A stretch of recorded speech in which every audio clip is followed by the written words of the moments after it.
तो चलिए कहानी शुरू करते हैं। अगर आप लोग चैनल पर नए हैं तो चैनल को सब्सक्राइब लाजमी करें। कहानी के शुरू में हम एक कल्ट को देखते हैं जिसमें सिर्फ औरतें और लड़कियां ही थी। इस कल्ट का बाहर की दुनिया से कोई भी लेना देना नहीं था, क्योंकि ये लोग पहाड़ों और जंगलों के बीच में रहते थे। इन सभी लड़कियों और औरतों को संभालने वाला सिर्फ एक ही आदमी था, जिसका नाम शेफर्ड है।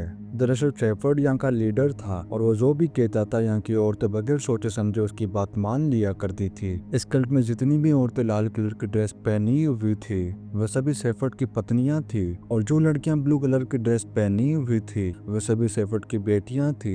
लेकिन वो इनको अपनी बेटियां कम और दाशी ज्यादा माना करता था। शेफर्ड की जितनी भी पत्नियां थी वो उसकी बात को बगैर सोचे समझे मान लिया करती थी, क्योंकि इनका मानना था कि शेफर्ड ही इनका भगवान है। दरअसल ये औरतें बहुत ज्यादा परेशान और दुखी थी, लेकिन ये सभी जब शेफर्ड के पास आई तो उसने इनकी हर एक परेशानी को दूर कर दिया और इन सभी की जिंदगी बदल दी। तब से ये उसे अपना भगवान और उसकी हर एक बात माना करती थी। शेफर्ड की काफी सारी बेटियां थी, जिसमें से एक लड़की थी जिसका नाम शैला था। वह हमेशा ही अपनी माँ के बारे में सोचती रहती थी। दरअसल शैला के पैदा होते ही उसकी माँ की डेथ हो गई थी, और शेफर्ड भी अपनी सभी बेटियों में से सबसे ज्यादा प्यार शैला को ही किया करता था, क्योंकि शैला अपनी माँ की तरह बहुत ज्यादा खूबसूरत थी। शैला हमेशा शेफर्ड से अपनी माँ के बारे में पूछा करती है, लेकिन वह हमेशा ही उसकी बात को इग्नोर कर देता है। और यहाँ पर शेफर्ड ने काफी सारे रूल्स भी बना रखे थे, जैसे कि यहाँ पर अगर कोई बीमार हो जाता है तो उसे हॉस्पिटल न ले जाकर के उसका यहीं जंगल में इलाज किया जाता है, और अगर किसी औरत या लड़की को पीरियड चालू होता है तो उसे कुछ दिनों तक ग्रुप के बाहर रहना होगा, क्योंकि शेफर्ड का मानना था कि इससे औरत नापाक हो जाती है। इनमें से दो औरतें ऐसी थी जिनको शेफर्ड ने अपने ग्रुप से बाहर रखा हुआ था, जिनमें से एक औरत तो हमेशा ही बीमार रहा करती थी, और वहीं दूसरी औरत शेफर्ड के बनाए हुए रूल्स को फॉलो नहीं करती थी। जो औरत शेफर्ड के रूल्स को फॉलो नहीं करती थी उसका नाम शेरा था, और शेफर्ड ने उसे अपने से कुछ दूरी पर एक केबिन में कैद रखा हुआ था। इस कल्ट में जितनी भी औरतें और लड़कियां थी वो इन दोनों औरतों से बिल्कुल भी बात करना पसंद नहीं करती थी, क्योंकि उन्हें लगता था कि ये दोनों औरतें गंदी और नापाक है। फिर एक दिन शैला जब बकरियों को चराने के लिए जंगल में गई हुई थी तभी अचानक से उसे पहली बार पीरियड आ जाता है, जिससे घबराकर कि वो जोर जोर से चीखने चिल्लाने लगती है, और यहाँ तक कि उसने गुस्से में आकर के एक बकरी का भी काम तमाम कर दिया था। फिर जब शाम को शैला घर आती है तो वो अपने पीरियड के बारे में किसी को भी नहीं बताती है, क्योंकि शैला अच्छी तरीके से जानती थी कि अगर उसके पीरियड के बारे में किसी को भी पता चला तो उसे ग्रुप से निकाल करके शेरा के पास में भेज दिया जाएगा। शेफर्ड जब शैला से उस मरी हुई बकरी के बारे में पूछता है तो वो झूठ बोलते हुए कहती है कि उसे कुछ जंगली कुत्तों ने मार दिया था।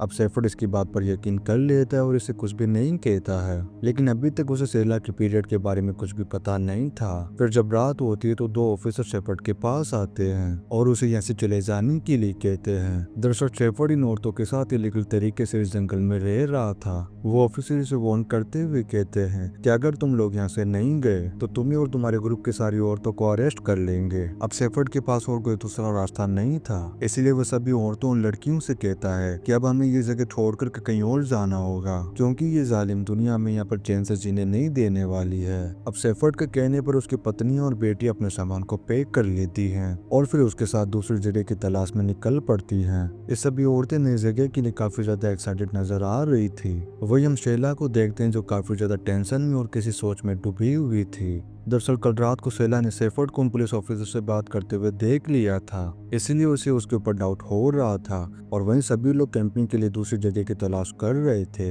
ये पूरा दिन नई जगह की तलाश में घूमते रहते हैं, और जब रात होती तो वहीं पर रुक करके आराम करते हैं। और फिर रात को सोते वक्त शैला को कोई भयानक सपने दिखाई देते हैं जिसमें वो शेफर्ड को एक विलन की तरह देखती है, लेकिन शैला को लग रहा था कि उसके पीरियड की वजह से उसे ऐसे भयानक ख्वाब आ रहे हैं। फिर अगले दिन ऐसे ही चलते हुए शेफर्ड को एक पुराना घर दिखाई देता है जिसमें कोई भी नहीं रहता था। वो एकदम वीरान और सुनसान था, लेकिन शेफर्ड अपने ग्रुप की औरतों को उसमें रहने के लिए साफ साफ मना कर देता है, क्योंकि इसका मानना था कि किसी और के घर में रुकना इसके रूल्स के खिलाफ है। इसीलिए सभी औरतें घर के बाहर टेंट लगा करके कैंपिंग करती है। जब सुबह होती है तो एक औरत को शैला के पीरियड के बारे में पता चल जाता है, और फिर वो ये बात शेफर्ड को बता देती है। अब शेफर्ड कुछ दिनों के लिए शैला को शेरा के पास में रहने के लिए भेज देता है। पहले तो शैला से बिल्कुल भी बात नहीं करती है, लेकिन फिर वो धीरे धीरे उसके साथ में फ्रेंडली होना शुरू हो जाती है। यहाँ पर शैला को शेफर्ड के बारे में काफी सारी अजीबोगरीब बातें बताती है। वह उसे बताती है कि जब तुम पैदा हुई थी तब तुम्हारी माँ बहुत ज्यादा बीमार थी। अगर शेफर्ड चाहता तो वो तुम्हारी माँ को हॉस्पिटल ले जाकर के उनकी डिलीवरी करा सकता था, लेकिन वो उसे हॉस्पिटल लेकर के नहीं गया और जब तुम पैदा हुई तो दर्द और कमजोरी के कारण तुम्हारी माँ की मौत हो गई। सेरा उसे बताती है कि शेफर्ड जितना शरीर पर अच्छा इंसान नजर आता है, दरअसल वो उतना अच्छा इंसान है नहीं, बल्कि वो एक नंबर का हरामी और घटिया किस्म का इंसान है। दरअसल मुझे उसके बारे में कुछ बातें पता चल गई थी, तब उसने मुझे नापाक का बहाना बनाकर के ग्रुप से बाहर निकाल दिया था ताकि मैं उसकी सच्चाई बाकी औरतों को ना बता सकूं। सेरा की बात सुनकर के शेला के मन में शेफर्ड को लेकर के जो डाउट पैदा हुआ था अब वो यकीन में बदल गया था। शेला शेरा से कहती कि आखिर तुम से भाग क्यों नहीं जाती। तब शेरा कहती कि मेरे पास रहने के लिए इसके अलावा और कोई भी जगह नहीं है। फिर अगले दिन अपनी मंजिल की तलाश में भटकते हुए शेला को एक कार दिखाई देती है, जिसे देख करके उसे लगने लगता है कि वो इस कार में एक टीनेजर की तरह बैठी हुई है और इस ग्रुप से काफी दूर और नॉर्मल और एक बेहतरीन लाइफ है। तभी उन सभी औरतों में से एड्रियल नाम की एक औरत को चीखने की आवाज सुनाई देती है। दरअसल वो प्रेग्नेंट थी और ज्यादा चलने की वजह से उसके पेट में दर्द शुरू हो गया था। अब इस जंगल के अंदर मदद करने के लिए ना तो कोई हॉस्पिटल था और ना ही किसी का घर। अब ना चाहते हुए भी यहाँ पर एड्रियल की डिलीवरी कराई जाती है। एड्रियल एक लड़के को जन्म देती है, लेकिन डिलीवरी के दौरान उसकी मौत हो जाती है और एड्रियल की मौत से शेफर्ड को बिल्कुल भी फर्क नहीं पड़ता है। वो काफी सारी लकड़ियों को जमा करता है और एड्रियल की डेड बॉडी को आंख के हवाले कर देता है। इसके बाद ये सभी औरतों से कहता है कि अब हमें जल्दी जल्दी आगे चलना होगा। ये सुनकर के सेरा शेफर्ड पर काफी ज्यादा गुस्सा करने लगती है। दरअसल वो एड्रियल की मौत का जिम्मेदार शेफर्ड को ही मान रही थी, लेकिन शेफर्ड को उसकी बातों से कोई भी फर्क नहीं पड़ता है। अब सेरा एड्रियल के बच्चे को लेकर के इस ग्रुप से काफी दूर चली जाती है। दरअसल वो बच्चा एक लड़का था और रूल्स के मुताबिक इस कल्ट में लड़कों को रखने के लिए कोई भी जगह नहीं थी, इसीलिए शेफर्ड उस बच्चे को जंगल में ही छोड़ करके आगे बढ़ गया था। अब सेरा उस बच्चे को अपना लेती है और यहाँ से जाने से पहले सेला से कहती है कि तुम्हें शेफर्ड की सच्चाई सभी औरतों के सामने लानी होगी, क्योंकि शेफर्ड ना तो कोई अच्छा इंसान है और ना ही भगवान। उधर लगातार चलने की वजह से सभी औरतों और लड़कियों की ऐसी की तैसी हो चुकी थी,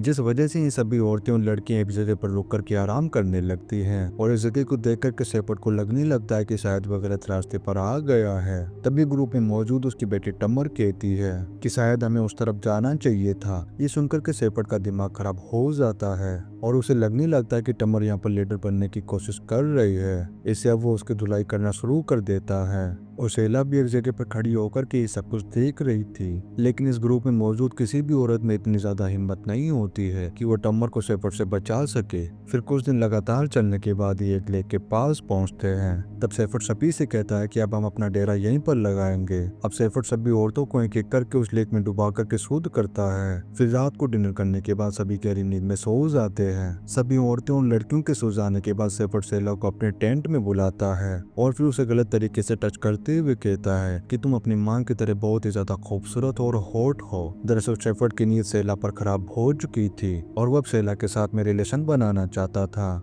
लेकिन सेला उसे ऐसा करने नहीं देती है और शेफर्ड यहाँ से उठ करके चला जाता है। उसके जाने के बाद सेला अपनी बहनों के साथ मिलकर शेफर्ड को मारने का इमेजिन करने लगती है। अब सेला एक एक करके सभी के टेंट में जाती है और उन्हें शेफर्ड के बारे में बता देती है। सफर के दौरान सेला की सभी बहनों ने शेफर्ड की दादागिरी और आरामीपन को देखा था, इसीलिए उन सभी को सेला की बातों पर यकीन हो गया था। इसीलिए वह सभी बहनें अब शेफर्ड को जान से खत्म करने के लिए तैयार हो जाती है। फिर अगली सुबह जब सेला और उसकी बहनें सोकर की उठती है तो इनमें से किसी को भी यहाँ पर अपनी माँ नजर नहीं आती है। तब ये सभी लड़की अपनी माओ को ढूंढते हुए एक नदी किनारे पर पहुंचती है और यहाँ पर ये शेफर्ड को देखती है जो बिल्कुल अकेला बैठा हुआ था और उसके बगल में इन सभी लड़कियों की माओ के कपड़े पड़े हुए थे। जब सेला और उसके सभी बहनें शेफर्ड से अपनी माओ के बारे में पूछती है तो वो इन्हें बताते हुए कहता है कि मैंने तुम्हारी माओ को इस दुनिया से आजाद कर दिया है, इसीलिए अब तुम सभी लड़कियां अपनी माओ की जगह लोगी और मेरी पत्नी बनोगी ताकि वक्त आने पर मैं तुम सभी को प्रेग्नेंट कर सकूं। यहाँ पर हमें पता चलता है कि शेफर्ड कितना घटिया किस्म का और आरामी इंसान है